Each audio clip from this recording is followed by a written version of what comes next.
دعا کو 2 ہاتھوں کو وضو میں دھونے کے وقت میں گھٹوں تک 3 مرتبہ پڑھ لینا ہے، اور 5 فرض نمازوں کے بعد سلام پھیرنے کے بعد 3 مرتبہ پڑھ لینا ہے۔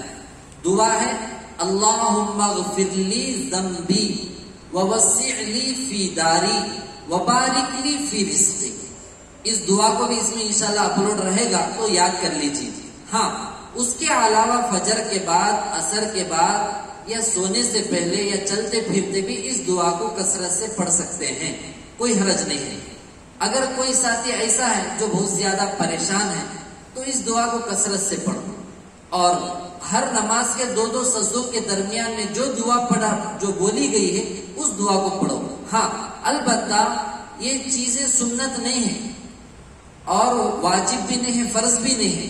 تجربے کے اعتبار سے بزرگوں کے یہ اعمال کرنے کے بعد اللہ تعالیٰ وہ برکتوں کا ظہور فرمائے ہیں، تو اس لیے ان اعمال کو دیتے ہیں۔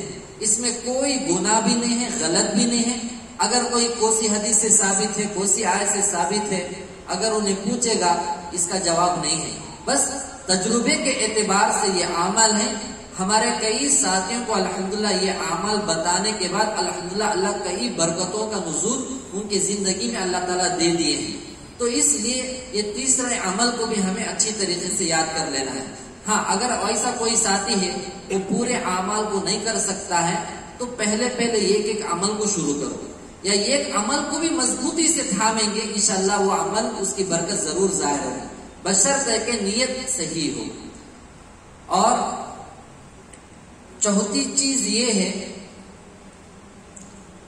اللہ تعالیٰ جو بھی ہمارے کو جو پیسے دیے ہیں، جب بھی ہمیں جیب میں پیسے رکھیں، جیب سے پیسے نکالے، یا ATM سے پیسے نکالے، ATM میں پیسے ڈالے، یا بزنس کرنے کے وقت میں لینا دینا ہو، ایسے تمام وقت میں کیا کرنا ہے، پیسوں کو نکالنے کے وقت میں بس سورہ کوثر انا اعطیناک الکوثر فصل لربک وانحر ان شانئک هو الابتر، بسم اللہ کے ساتھ اس سورت کو 1 مرتبہ پڑھ لینا کافی ہے۔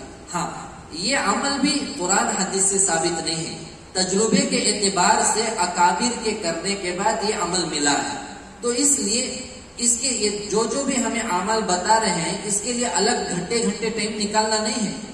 نمازوں کا وقت ہے تو اس میں پڑھ لے سکتے ہیں، وضو کا وقت ہے تو اس وقت میں اس دعا کو پڑھ لے سکتے ہیں، اور پیسوں کے نکالنے کے وقت میں اس دعا کو باتوں کے نہ کرے بغیر دل میں اس عمل کو، اس سورت کو پڑھ لیں گے۔ سب کو تو یاد ہے سورت، انشاءاللہ اس کی برکت اللہ تعالیٰ کبھی بھی وہ جیب اور اس کا اکاؤنٹ، اس کا بیلنس انشاءاللہ اللہ تعالیٰ کبھی بھی خالی نہیں رکھیں گے ان اعمال کی برکت سے۔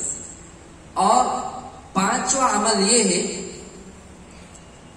ماہانہ ہماری کون سی جو بزنس ہو، تجارت ہو، کاروبار ہو جو ہم کر رہے ہیں، ماہانہ مثلا 40,000 سیلری ہے، اس میں سے 40واں حصہ ہمیں اللہ کے لیے نکال دیں صدقے کی نیت سے۔ مثلا 40 روپے میں سے 40واں حصہ بولے تو 1 روپیہ، اور 100 روپے میں سے 40واں حصہ بولے تو 2.5 روپیہ، 1000 روپے میں سے 40واں حصہ اگر بولیں گے تو 25 روپے، اور 10,000 روپے میں سے 40واں حصہ اگر بولیں گے تو 250 روپے۔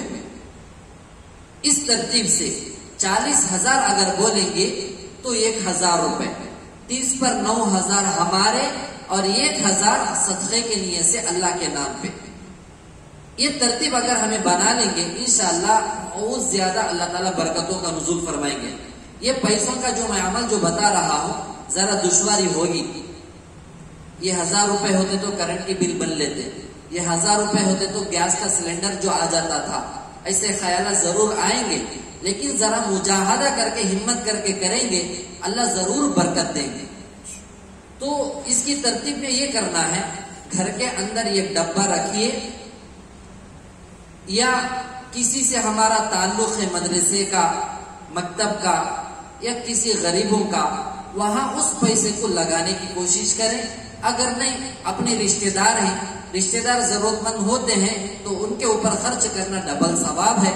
تو ایک ڈبہ رکھیے، ماہانہ اس میں اماؤنٹ کو ڈالتے رہیے۔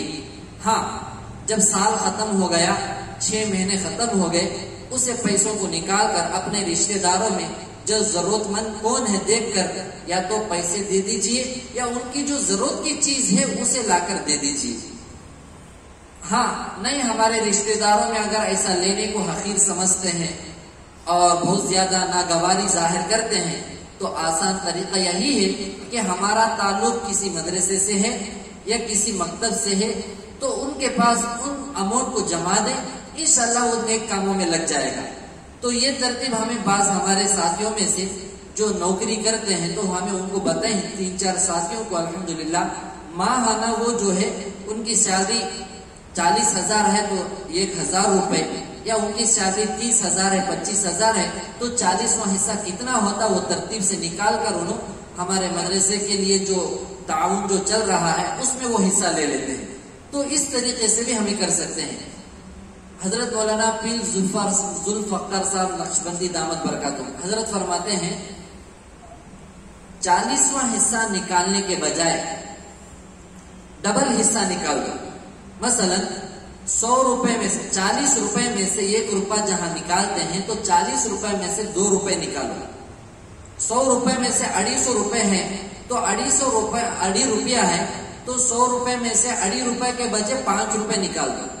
1000 روپے کو 25 روپے جب ہوتے ہیں تو 50 روپے نکال دو، کیونکہ یہ اور زیادہ اللہ کو خوش کر دے گا یہ عمل. تو حضرت کے جملے ہیں اور کئی ساتھیوں کو حضرت نے بتایا ہے تو اس پر الحمدللہ کئی ساتھیوں کی ترقی ہو گئی. تو یہ ترتیب کو ہمارے ساتھی بھی اگر اپنائیں گے. ہاں اب روزانہ جو لوگ کماتے ہیں ان کا انکم جو ہوتا ہے یا بعض ساتھیوں کا وارم ہوتا ہے یا مہینے کا ہوتا ہے، وہ ساتھی اپنا حساب کر کے روزانہ 100 روپے مجھے انکم ملا تو اس میں سے 2.5 روپہ ہی نکال کر رکھیے یا 5 روپے ہی نکالیے، کوئی حرج نہیں. یا روزانہ میرے کو 500 روپے ہو رہے ہیں یا 400 روپے ہو رہے ہیں، اس کے حساب سے ہی نکال کر ایک ڈبے میں ڈالتے جائیے. انشاءاللہ یہ تمام اعمال کے ساتھ یہ قربانی مال کے دینا اللہ تعالیٰ بہت زیادہ ترقی دے گا. اس میں کوئی انشاءاللہ غریب ابھی آگے، جیسا کہ اس کی مثال ایسی ہے، سننے کو کیا کرتے ہیں جب وہ گندا ہو جاتا ہے اسے اور زیادہ اس کے اندر چمک پیدا کرنا ہو، نکھار پیدا کرنا ہو، کیا کرتے ہیں اسے سونار کے پاس لے جاتے ہیں اور وہ سونار کیا کرتا ہے اس سونے کو پگھلاتا ہے. پگھلانے کے بعد تھوڑی دیر کے بعد وہ کیا کرتا ہے اوپر میں جو گندگی جو جڑتی ہے اسے نکال دیتا ہے. وہ نکلنے کے بعد جو باقی کا جو سونا جو ہوتا ہے گولڈ وہ اور زیادہ چمکتا بھی ہے اور زیادہ روشن ہوتا ہے. اسی طریقے سے ہمارے مال میں سے ہمیں یہ جو نکالیں گے اللہ تعالیٰ ضرور اس چیز کو، اس کے اندر جتنے بھی گندگیاں ہیں، مصیبتیں ہیں، پریشانیاں ہیں، بے برکتی ہے، بیماریاں ہیں، تمام کو اللہ تعالیٰ اس میں سے نکال دیں گے. یہ عافیت والی برکتوں والی زندگی اس کے اندر مال میں رکھیں گے جو ہمارے لیے ہے. ہاں یہ بات بھی یاد رکھیے، ہمیں کسی کو جو خیرات دیتے ہیں، صدقہ، زکوٰۃ، یہاں پر ہمیں کیا سمجھتے ہیں یہ لوگ زکوٰۃ کھانے والے، صدقہ کھانے والے، خیرات کھانے والے. یہ بات ایسی نہیں ہے. جیسے ہی ہمارے ہاتھ سے، اس ہاتھ سے صدقے کا، زکوٰۃ کا اور اس علیہ ثواب کا پیسہ جیسے ہاتھ سے نکل کر دوسرے کے ہاتھ میں جاتا ہے، مدرسے کو یا مکتب کو یا کسی غریب کو یا مانگنے والے کو، اس کے ہاتھ میں منتقل ہونے سے پہلے درمیان میں وہ چیز جو ہے اللہ کے ہاتھ میں چلے جاتی ہے اور اللہ تعالیٰ اسے پاک و شفاف کر کے بعد میں محتاج کے ہاتھ میں اللہ پہنچاتے ہیں. ہمیں کیا سمجھتے ہیں یہ لوگ وہ کھانے والے ہیں. یہ بات غلط ہے.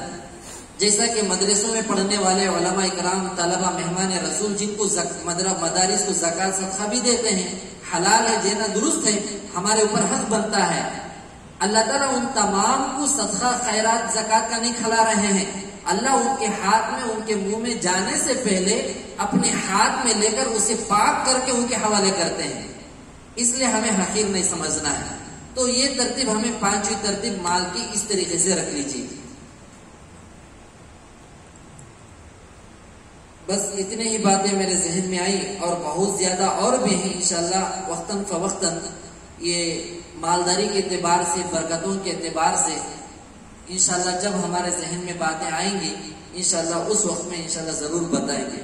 6ٹھی بات یہ ہے، فجر نماز کی سنت ہمیں گھر میں پڑھیں، فرض مسجد میں پڑھیں. اللہ کے نبی صلی اللہ علیہ وسلم نے فرمایا کسی کے پوچھنے پر ایمان کی حالت میں خاتمہ ہونے کے لیے کوئی عمل موجود ہے کیا؟ تو آپ صلی اللہ علیہ وسلم نے فرمایا ایسے ہی سوال حضرت مولانا اشرف علی تھانی رحمۃ اللہ علیہ سے کسی نے پوچھا تو یہ حدیث یہ واقعہ پیش کرے. یہ واقعہ یہ حدیث جو ہے نور الایضاح بول کر ایک کتاب ہے، مولی کورس میں پڑھائی جاتی ہے، جماعت دوم میں ہمیں پڑھے ہیں. تو وہاں پر اس کی شرح ایک کتاب ہے، اس کے اندر یہ موجود ہے حدیث. تو اللہ کے نبی صلی اللہ علیہ وسلم نے فرمایا جو شخص فجر کی سنت گھر میں پڑھے گا اللہ اسے 3 نعمتیں دے دیتے ہیں. نمبر 1، اس کے گھر کے اندر جھگڑے ختم ہو کر محبتیں پیدا ہو جائیں گی، یعنی آپس میں ملن ساری سے گھر میں رہیں گے، جھگڑے نہیں رہیں گے. نمبر 2، اللہ تعالیٰ اس کے کاروبار میں برکتوں کا نزول فرما دیں گے، یعنی بزنس اس کا برکتوں کے ساتھ جاری رہے گا. نمبر 3، ایمان کی حالت میں اس کا خاتمہ نصیب کریں گے. اب ذرا سوچئے، اسے الگ نکال کر ہمیں کیا بھی کرنا نہیں ہے، بس سنت گھر میں پڑھے، فرض مسجد میں پڑھ لیں. ہاں، علماء کرام بھی جو ہے فجر کی سنت گھر میں ہی پڑھ کر ذرا ہتے نہ کھجنے مسجدوں میں امامی سنت پڑھتا نہیں ہمارے کو بولتا بول کر. تو ایسے جگہ کیا کرنا ہے، انہوں جمعے کے بیان میں ہی فجر کی سنت کا عنوان موضوع رکھ کر بیان کر دینا ہے. بیان کرنے کے بعد اس کے اوپر کون بھی اعتراض نہیں کریں گے. ہاں، بقیہ ظہر کی، عصر کی، مغرب کی، عشاء کی سنتیں مسجد میں پڑھنا ہی ہے اب کے ماحول میں، ورنہ ایک ایک کے بعد ایک ایک پیدا ہوگا. انہوں کیا رہے آئے سے نماز مسرر بول کر مسلح جا کر نماز پڑھ جاتے رہتی بول کر. گھر میں پڑھتا ہوں بھائی کا تم مانتے نہیں، کیمرے میں لا کر بھی بتائے تو تمہیں سیٹنگ کرے تھے، ویسا ماحول اب ہے. اس لیے علماء کرام کے لیے یہی ہے. ابھی کرنول میں جو سفر ہوا تھا تو وہاں علماء کرام کے سامنے جو ہمیں بات رکھے تھے یہی بتائے کہ فجر کی سنت کا موضوع ہی بیان جمعہ کا کر دو، باقیہ کی سنتوں کے بارے میں یہی ترتیب بتائے. تو وہاں الحمدللہ علماء بہت خوش ہوئے. تو اس ترتیب کو سن کر بس اسے بند کر دو، انشاءاللہ دوسری باتیں کیمرے کے علاوہ کہیں گے.